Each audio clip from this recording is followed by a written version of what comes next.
Hello guys, this is the story of a D-rank non-combat raider who rises to become the greatest enemy of the gods themselves. Hope you enjoy it, and if you do, make sure to subscribe for daily content and hype this video so more people from our community can witness it. We see massive dragons soaring above the city, their shadows swallowing everything below. The city burns violently, reduced to ruins as it turns into a full-scale battlefield. Human corpses lie frozen in the snow, trampled by creatures resembling fallen warriors. These monsters have razor-sharp teeth, deadly claws, and the raw strength of elephants. Some are small yet frighteningly agile, others tower like mountains, built like unstoppable behemoths. One of the giants charges forward, gripping a massive log like a weapon of destruction. The city wall collapses on impact, concrete exploding and flying in every direction.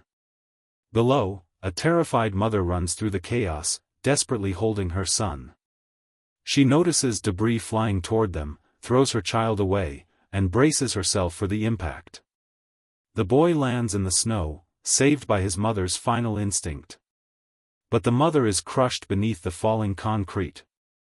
The child desperately tries to free her, clawing at the rubble with trembling hands. But he is too weak, crying helplessly as a demon approaches them both. The mother begs her son to leave her behind and save himself. She pleads with him to run, believing that if one survives, it should be him. But it's already too late, the demon warrior has reached them. It growls deeply as it charges, ready to end their suffering. The mother turns back in terror at the monster behind her, and honestly, who wouldn't be afraid of that thing? Meanwhile, we see our MC standing atop a tall building, sword in hand, moments away from action. And jump into action he does, leaping off the building without hesitation. He lands beside the zombie warrior and slashes instantly. Before the monster can even process the MC's arrival, its neck is severed. There is no emotion on the monster's face as its story ends right there. Meanwhile, our MC's aura literally explodes, engulfed in roaring flames. With a single motion, he separates the monster's head and sends it flying through the air. The head lands beside the child still struggling to save his mother. Our MC casually says they should evacuate the area, because no one is enjoying this war zone. We see the mother saved and healed, lucky enough to live another day. The mother and son bow deeply, thanking the MC with tears in their eyes. They run toward safety as the child stares in awe at the black robes the MC wears. To be honest, the MC looks less like a hero and more like a corrupted warrior in black and red armor, but I guess a good heart matters more. He removes the hood of his cloak, a confident smirk forming on his face. Then he challenges the entire army of zombified creatures alone. Once again, the aura flares violently as a fireball forms in his hand, asking, "Shall we begin?" Enraged by his arrogance, the monsters roar and charge at him together. A hellhound-like creature is the first to taste the MC's fireballs. Engulfed in flames, it meets a brutal end. The impact sends the hound flying miles away. Unlike that brainless hound, the others choose to group up and attack together. One zombified warrior slashes at the MC, but he dodges effortlessly. He counters by blasting the monster's head with something straight out of Lucario's aura sphere. Damn, he obliterated it like it was nothing more than torn cloth. Yet somehow, these creatures still don't learn, as another charges straight at him. A blazing fire ends that monster's existence instantly. Our MC enters full flow state, ending lives and moving on without slowing down. He sends another hound flying with a devastating fire-coated punch. Then he turns his attention to the orc wielding the massive log. Our MC jumps high, taking to the air. He's about to end this orc's entire career with the next attack. Midair, he draws his flaming sword, no more fireballs, now it's personal. Jokes aside, he slices the orc into 5 pieces with a single strike, and honestly, he could retire and become a chef with skills like that. After defeating every monster in his path, the MC reaches a throne room where an old man sits waiting, and trust me, old guys in anime are never weak. Their eyes meet, both glowing with a mysterious golden light. But wait, did our MC really start with godlike power? No, to understand that, we need to go back in time. We are introduced to a world where raiders hunt demons to obtain powerful treasures. And of course, by doing so, they also protect humanity. Sure, the job is extremely dangerous, but nothing compares to the fame and recognition it brings. We see a famous raider surrounded by paparazzi, cameras flashing non-stop. Meanwhile, our MC sits alone in a dark, cramped room, watching all of this on his TV. The raider profession clearly excites people. Our young MC envies that life deeply. And he dreams of becoming a raider himself one day. We then see a man running desperately, like his life depends on it. Do you know when a raider's heart beats the fastest? Right before death. I mean, technically everyone's heart does, unless you die peacefully in your sleep, I guess. A beautiful young woman walks into the cafe, and for a second I thought she might be the mommy of this manhwa. If she was, I'd already be more invested. Nope, she's just a passerby, and our MC suddenly shouts, "Crazy bastard," at the top of his lungs, making the entire cafe stare at him. Our MC asks the agent sitting across from him if he's being treated like a meat shield. But to be fair, the agent is genuinely trying to help him, mainly because our MC is dirt poor, which was obvious from that depressing room earlier. It becomes painfully clear why our MC was offered this raid in the first place. He was invited to be the team's meat shield. Agent Young works for a raider agency and finds jobs for incompetent raiders like our MC. Our boy was genuinely excited when he first received Young's call. But after hearing the job details, hesitation kicks in, though beggars really can't be choosers. Our MC is told his role is to act as a shield in a raid filled with undead monsters. He's furious, wondering why this is the only job available when even people ranked below him get better offers. But the agent calmly reminds him that he already knows the reason. Yes, it's because our MC chose the martial arts class. Agent Young apologizes, but bluntly states that it doesn't change the fact that his class is the weakest. Magic users are the most desired raiders and always get priority. Meanwhile, martial artists are slow, inefficient, and constantly injured, basically dealt the worst hand possible. And that, my friends, is the harsh reality of this world. Compared to mages who deal damage safely from a distance, martial artists stand in front and take hits. Let's be honest, mages are clearly the superior choice among the classes. Things were different in the beginning, but the current market is completely dominated by mages. Our MC deeply regrets choosing martial arts, but crying about it won't change the past. He has to accept that these are the only jobs he'll ever be offered. Lost in thought, he reminisces about his past when he had excellent grades and entered Miles Academy. His aptitude for magic was an insane 97%. Seriously, what kind of decision-making led him away from that? Even the top mages back then only had around 92%. And it gets worse, because his martial arts aptitude was a pathetic 34%. At this point, he's basically the destroyer of his own future. There better be a good explanation for this, Mr. MC, but unfortunately. The truth is, he simply loved swinging his sword, training with it. And do you know why he chose the martial arts class? For no real reason. Yes, absolutely none, making him one of the dumbest MCs in manhwa history. Back then, society didn't view mages favorably, so he abandoned his talent just to fit in. To be fair, at that time mages only provided buffs while martial artists dealt real damage. But times changed, and now the situation is completely reversed. If he had chosen magic 11 years ago, he'd be living in luxury instead of crying in a dark apartment. We also learn that a raider's growth stops completely after the age of 20. While the MC dwells on his regrets, the agent reminds him that opportunities like this are rare. And that he has plenty of other desperate people willing to take the job. Once upon a time, our MC ranked at the very top of the mage class. Now he trembles in frustration. Reduced to a D-rank martial artist raider. Moral of the story, kids, build a career around what you're good at, not what society pressures you into. Our MC is furious at his present reality. In the end, he reluctantly agrees to take the job. We see both our MC and Agent Jung sitting in silence for a brief moment. Our MC agrees, saying he already knew from the start that he had no choice, because in this world, you can't survive by choosing safe jobs. The agent smiles brightly, motivating our MC and assuring him that he made the right decision.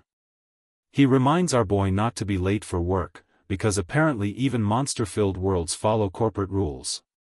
The agent mentions that he'll also be at the site since he has business there. Both of them agree to meet at the location the next day, and honestly, this is not looking good for our MC because bro is definitely being used as a meat shield. The next day, we see a group of raiders standing in a dense forest, with a portal open inside the trunk of a massive tree. Our MC is there too, shield and sword in hand, standing casually while lost in his own thoughts. The meeting time has long passed, yet the agent still hasn't arrived, and our MC is clearly annoyed. He scoffs, thinking the agent should have informed him beforehand if he wasn't going to show up. Tired of waiting, our MC shifts his gaze towards someone sitting across from him. He starts questioning the agent's management skills, because being late never leaves a good impression, bro judging like my mother over a single mistake. Looking closer, our MC recognizes the man as an A-rank mage. He wonders why someone of that status would be working with an agency, since they usually belong to high-paying guilds. Honestly, I agree with our MC here. If I were an A-rank mage, I'd be somewhere way better. We see the mage surrounded by a terrifying red aura. He mutters the words, "Useless bastard." Just then, someone calls out to our MC. Another martial artist approaches, clearly happy to see him again. The guy introduces himself as Myungo, but honestly, I'll just call him Iron Shield Guy because that armor looks unbreakable. He says he's also participating in this raid. He goes on about how there are no jobs for martial artists except places like this, complaining that kids today don't understand how cool their class really is and what's so special about shooting fireballs from the back. I mean, bro, shooting fireballs from the back is literally peak life goals. At least our MC stays realistic, knowing they're about to starve without work. Iron Shield Guy is completely fired up, telling our MC to give it his all so they can party afterward. Our MC agrees with the dullest "yeah, sure" ever recorded in history. And then Iron Shield Guy casually adds that he's broke right now and already paid last time, so our MC will have to cover the drinks. Bro, look at our MC, he doesn't even have proper armor, while the guy in full iron gear says he's broke. But hey, friendship, I guess, because our MC agrees with a faint smile. Honestly, I bet Iron Shield Guy is joking. He looks like a genuine friend. He looks back at our MC and says fine, he'll pay one last time. Yeah, our MC is emitting that strong, I'm poor aura. Our MC feels bad about always owing favors, but internally he's calling the guy a naive old man, because bro knows how to play the broke card perfectly. Suddenly, a man in a black suit, probably an agent, calls everyone to gather at the dungeon entrance. He tells everyone to prepare, as they'll be entering the portal in 30 minutes. The martial artists all look miserable, and honestly, who wouldn't when your job is fighting monsters up close? With that, Iron Shield Guy says he needs to get ready and takes his leave. Our MC is left alone again, staring at his phone while waiting for Agent Jung's call. He's so focused on that phone like his life depends on it. We're told that when entering a dungeon, raiders must always pay attention to two things.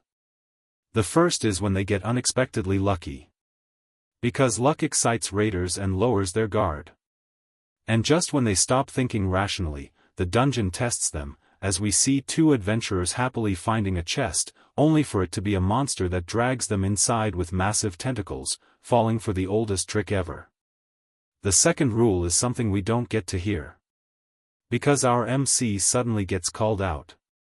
Iron Shield Guy scolds him for staring at his phone again, speaking like a true boomer.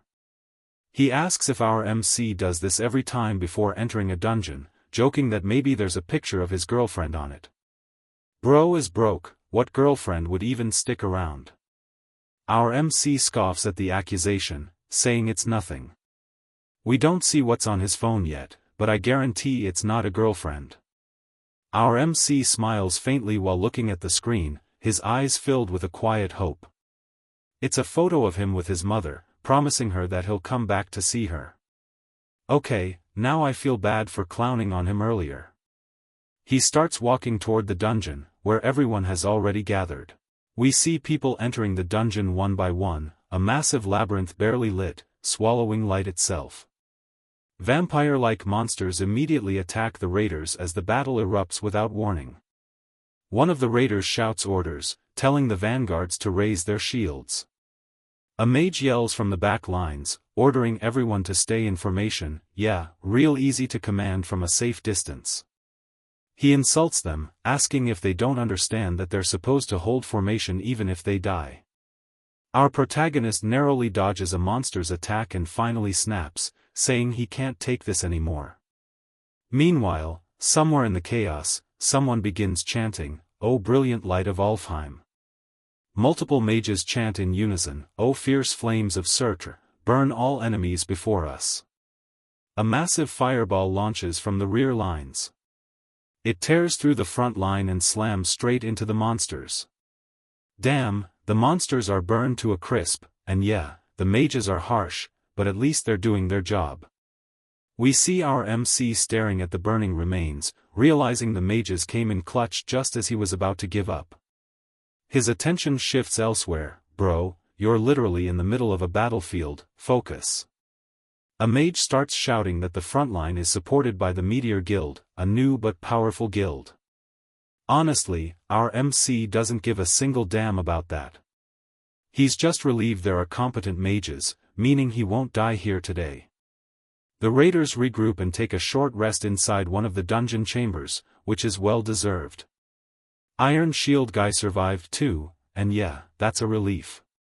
He says the only room left now is the boss room, and honestly, they cleared this dungeon way too easily for its rank. Guess that's what happens when you bring high-rank mages along. Iron Shield Guy complains that his age is finally catching up to him and wishes he could level up more. Our MC tries to comfort him, saying he still looks full of energy. Wow, bro's a professional liar now. Iron Shield Guy asks if our MC got any item drops since this is a high-level dungeon with A-grade loot. Our MC says he didn't notice anything and opens his system to check. A blue window pops up, and he starts scrolling endlessly. Bro looks like he unlocked TikTok and started doom scrolling. Oh, looks like he found something, but his face freezes in pure confusion. He's so confused that his system suddenly starts glitching. Did bro forget to install antivirus? Yeah, that one was a software joke. Jokes aside, this turns serious fast as he collapses to his knees, clutching his head. For a second, it looks like it's over, and he can't even process what just happened. He checks his system again. It states that the Acer system is down and the connection to the user will be temporarily disconnected. Bro, where are the IT guys when you need them? Our MC is completely lost, wondering what it even means for the Acer system to go down, and of all places, inside a high-rank dungeon. This is the first time he's ever experienced a system malfunction. He tries to reboot the system, but for unknown reasons, the reboot fails. Now he's furious, nothing works, and he shouts, "Failed to reboot, what the hell does that even mean?" Suddenly, several green orbs begin floating through the air. A mysterious voice tells him to follow the light, and instantly our MC goes on high alert. He looks back at his system. It shows that an unknown existence has infiltrated the system and that it's restoring to safe mode. And then more bad news hits, the restoration fails as well. Our MC is done. What does unknown existence even mean, and what was that voice he heard? He mutters quietly to himself, follow the light, huh? Iron Shield Guy hears him and asks what he just said.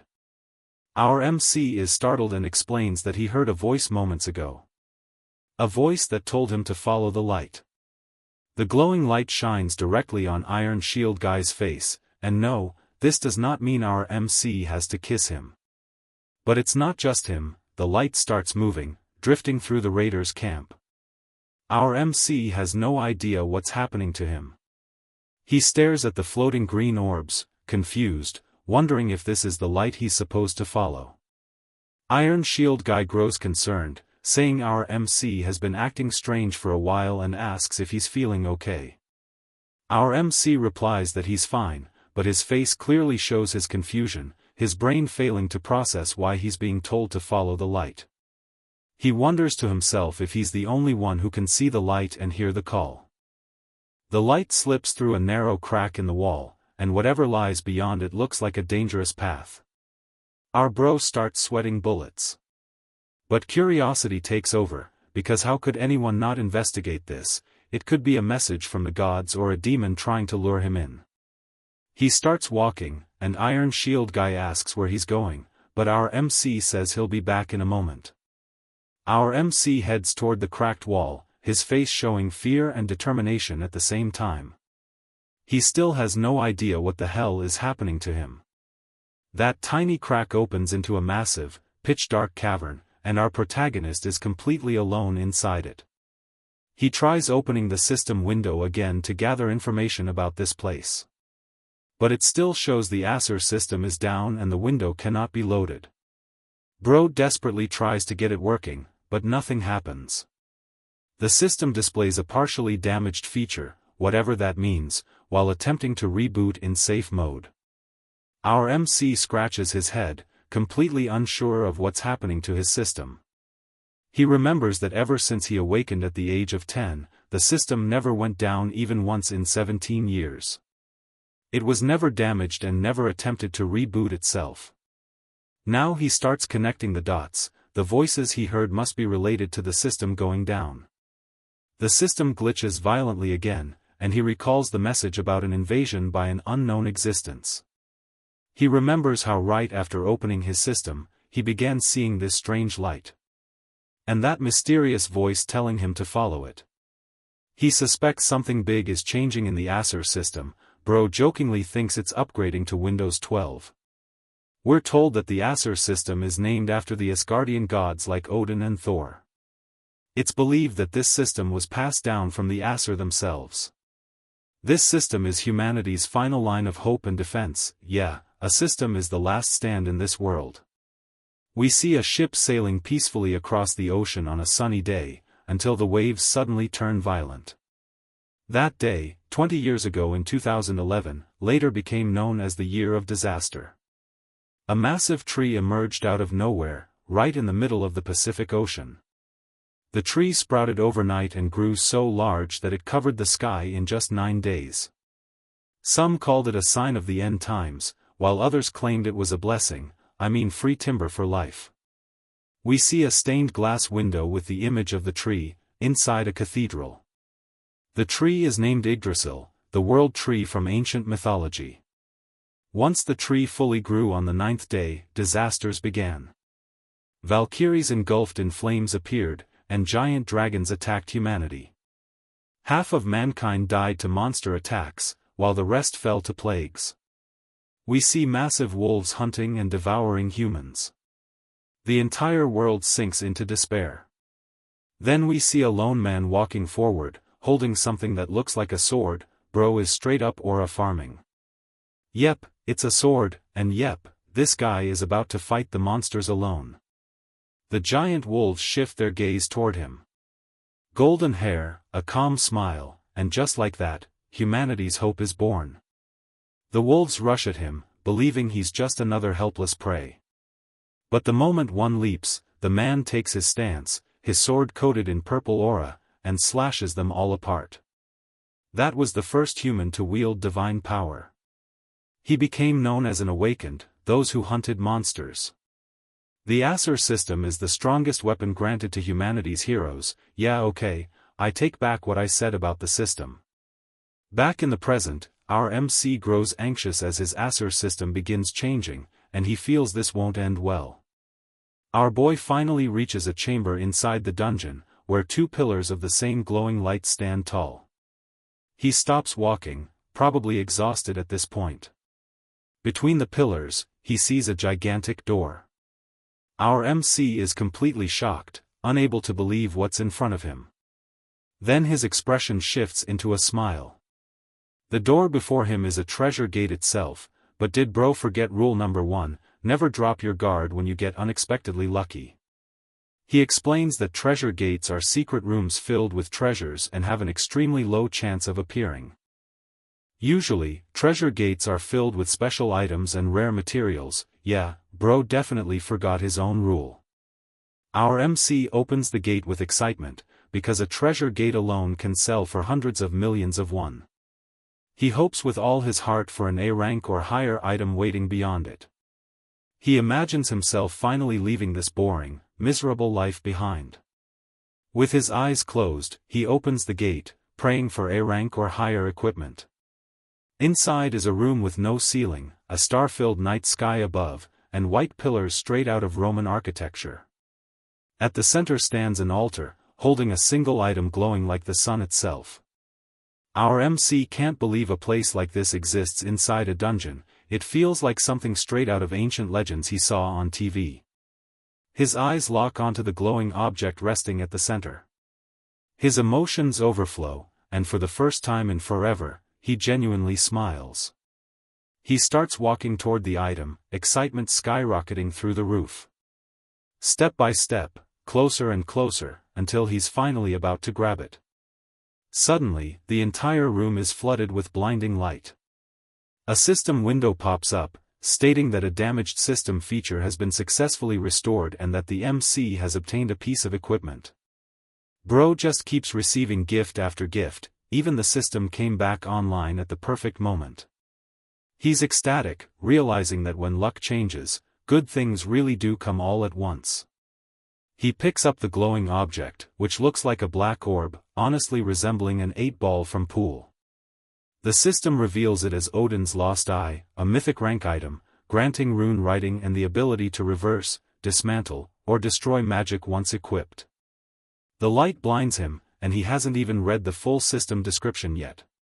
Once his vision clears, he looks back at the system window. He sees he has acquired an active skill called Absolute Calculation, allowing him to reverse and destroy magic.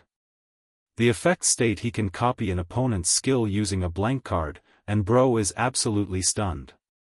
He recalls that the highest ranked item ever auctioned was this rank and sold easily for 100 million won. Wait, is bro thinking of selling this instead of using it? Not to mention this is a magic-related item, meaning he could literally name his price. Our MC no longer looks human but like a goblin staring at a pile of gold as he realizes this is a mythic item. Mythic items are unique, only one copy exists, and nothing like it will ever appear again in this world. Right now, he's the happiest man alive, realizing he no longer has to break his back working endlessly. His boring raider life is finally over, and he feels free from those chains. A sudden thought crosses his mind. Since he'll never get another chance to use a mythic item, maybe he should try it once. But the system crushes that dream, stating Odin's Lost Eye becomes permanently bound once equipped and asks for confirmation. Our MC cancels the prompt just in time. Bro almost wasted a mythic item.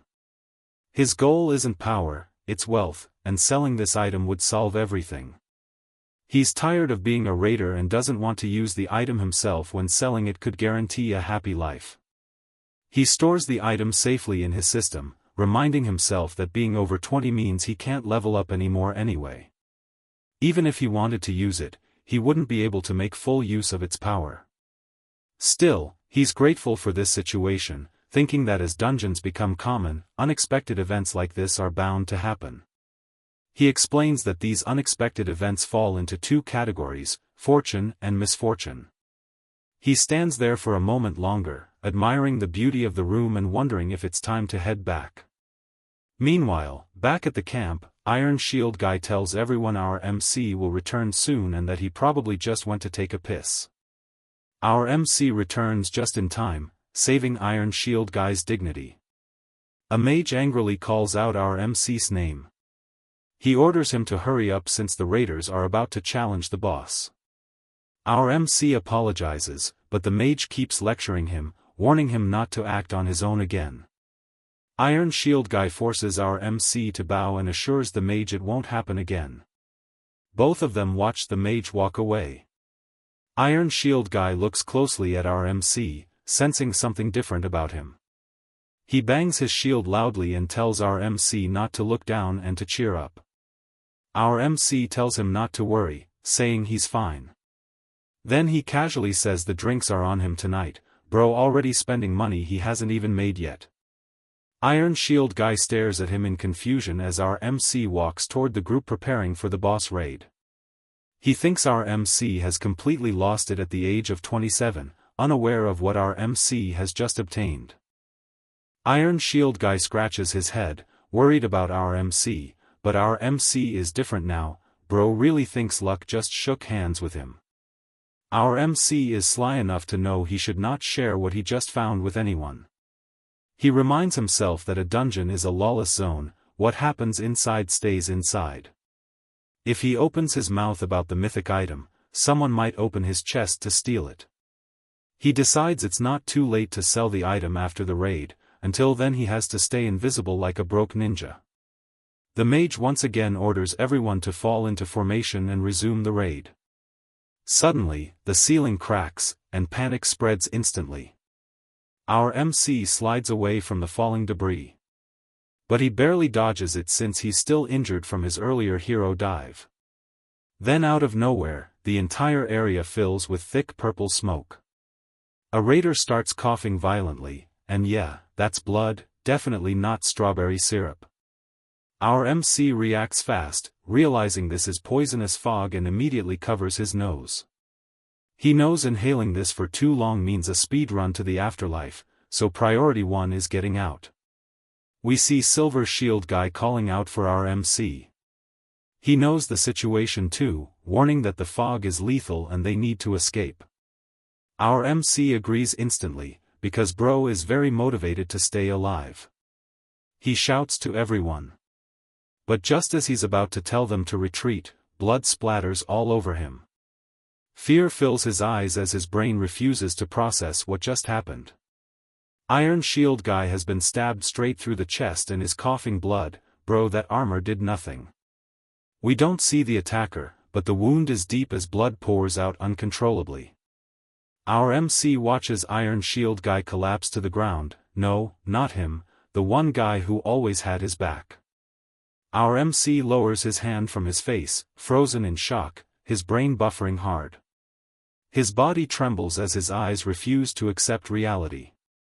A strange voice suddenly tells him to run. And that's how it begins. Yes, the guy we saw running at the start of the manhwa was our MC all along. He runs while processing everything, the explosion, the ceiling collapse, all of it hitting at once. He dashes out of the boss room, heading back toward the earlier camp area. The poisonous gas still burns in his mind. Iron Shield Guy's death, and the thought of whoever killed him. He's gasping for breath after sprinting like his rent depends on it. Our MC realizes this wasn't the work of monsters. He suspects contracted dungeon assassins, and if that's true, the Meteor Guild was the real target. If he's right, heading for the exit would be suicide, so he decides to hide in the dungeon until help arrives. He forces himself to stop dwelling on the past, though bro, your friend just died, at least be angry. Instead, he's thinking about how hard he worked to obtain that mythic item, yeah, priorities questionable but understandable. Sweating bullets and taking deep breaths after running non-stop. A hooded figure slowly approaches from behind him. A fiery arrow shoots toward our MC, but he notices it just in time. No wait, it's not an arrow, it's an arrowhead attached to a whip, and although he dodges it, that attack was deadly.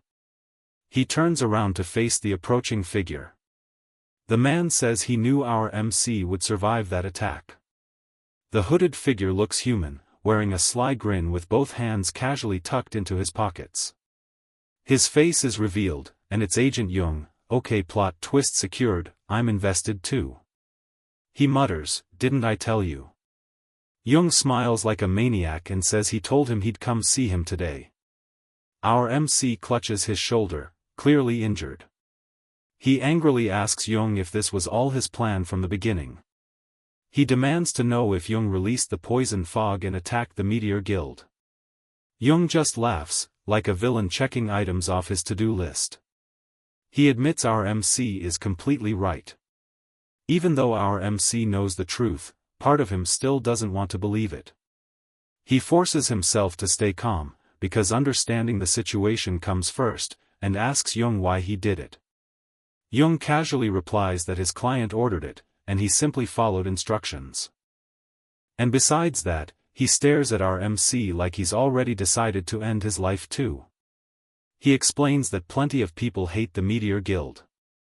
The Meteor Guild always looks down on others, so obviously they've made enemies. Our MC states that people like Jung are dungeon contractors who exploit the close quarters of dungeons. They murder people inside, and we see the Meteor Guild mages lying dead everywhere. This was a full-scale assassination attempt on the Meteor Guild. We also see Iron Shield Guy collapsed on the ground, stabbed straight through the heart. Man, why him? He was genuinely a good guy. Our MC calls it a heinous crime that abuses the blind spots of the law. Our MC is injured and realizes he'll die just like the others if he doesn't act now. For a moment, he considers fighting back. I mean, look at Jung, not even sweating. What made our MC think that was an option? Yes, even our MC realizes he can't take him on. He states that Jung is a top 2% magician in the entire nation. Compared to that, our boy is just a D-rank martial artist. He admits Jung sits comfortably in the middle, neither the weakest nor the strongest. Our MC concludes that he was never the target and just needs to keep his mouth shut. But he knows there's no guarantee Jung will let him walk away. He remembers all the hardships he and his team went through and knows running away is cowardly, but survival comes first. He wants to avenge his comrades, especially Iron Shield Guy. But realistically, he stands no chance. There's nothing he can do right now. He calls out to Agent Jung. He says he'll pretend he didn't see anything today. Since Yggdrasil appeared, the world has become cruelly petty toward the weak. Our MC tries to continue speaking but Jung cuts him off. Jung attacks his other shoulder with the fiery arrow-headed whip. The attack barely grazes his shoulder and cheek. Bro can't even imagine what would have happened if he was a split second slower. Our MC is clearly not enjoying this situation, while Jung wears a terrifying smile. Jung prepares another attack and says this dungeon's target isn't just the Meteor Guild. He unleashes multiple whips at once, clearly intending to kill our MC. But our MC jumps out of the attack's trajectory with quick reflexes. Bro almost got erased from existence. He realizes he needs to escape and wonders why Jung is targeting a D-rank nobody like him. He questions whether he did something wrong. Meanwhile, the unhinged Jung prepares yet another attack. Our MC desperately wants to know who wants him dead. He clutches his wounds tightly. Bro has taken a serious beating. He keeps asking himself who it could be. Suddenly, 3 feathers fall, glowing with a red aura. Our MC freezes, completely confused about what's happening. Then a man appears out of nowhere. He calls our MC a useless fool. Yeah, same guy we saw earlier. He tells our MC he doesn't even understand why he was born. Our MC's face goes completely emotionless. Bro looks genuinely broken. Summoning every ounce of strength left in him, he speaks. Is it my father? Agent Jung looks genuinely surprised by that. We see Jung and our MC standing in a tense standoff, Jung already preparing 3 more attacks. Jung adjusts his glasses silently, staring at our MC. Our MC stands there emotionless, like he's already accepted his fate. Jung suddenly bursts into laughter. He tells our MC he's surprisingly quick to catch on. and says that's the one thing he likes about him. Our MC remains silent, listening to Jung speak. He remembers the promise he made to his mother. He asks Jung one final question. We see a deceased body covered entirely in white sheets. It looks like our MC's mother, and we see him crying outside the room. The words appear on screen, 5 years ago, during the winter. Our MC asks if that man asked something similar of Jung as well. Jung keeps laughing maniacally, saying he didn't expect our MC to piece it together. He admits it's impressive, and yeah, our boy did score 97% back in the day, brain still works sometimes. Our MC stares coldly at Agent Jung. Agent Jung says he truly doesn't understand it. As he slowly walks toward our MC, he wonders how a father could order the death of his own wife, and then ask for his son to be killed too, finishing the sentence by firing another attack, which our MC narrowly dodges again. He asks our MC if that isn't cruel, don't you agree? Jung charges 3 more attacks and casually says, so that's how it is. He bids goodbye to our MC, clearly confident this will be the end. But our MC doesn't even flinch, his face completely blank and focused. He tries to say something, but no words come out. We see the attack about to land, but our MC calmly opens his inventory. Oh my god, yes, it is what you think, Odin's lost eye. Jung mocks him, asking if he has any last words to say. But in the next moment, Jung's expression freezes in disbelief. Yeah, our boy just pulled out the big guns. Jung watches as a pillar of light engulfs our MC. He wonders to himself what kind of magical power this is. The ground beneath our MC's feet begins to crack. Our MC stands there emotionless, bro's heart got shattered beyond repair. Jung grows uneasy, sensing the power rapidly increasing, unable to comprehend what's happening. He realizes something is very wrong and decides he has to end this immediately. He charges another attack and declares it's time to stop fooling around. Please die now. The whips fly violently toward our MC. Just moments before one of them reaches him, the attack is completely erased midair. Jung can't believe what he just witnessed. Yeah baby, one of our boy's eyes starts glowing with a golden light. This is the power of Odin's lost eye.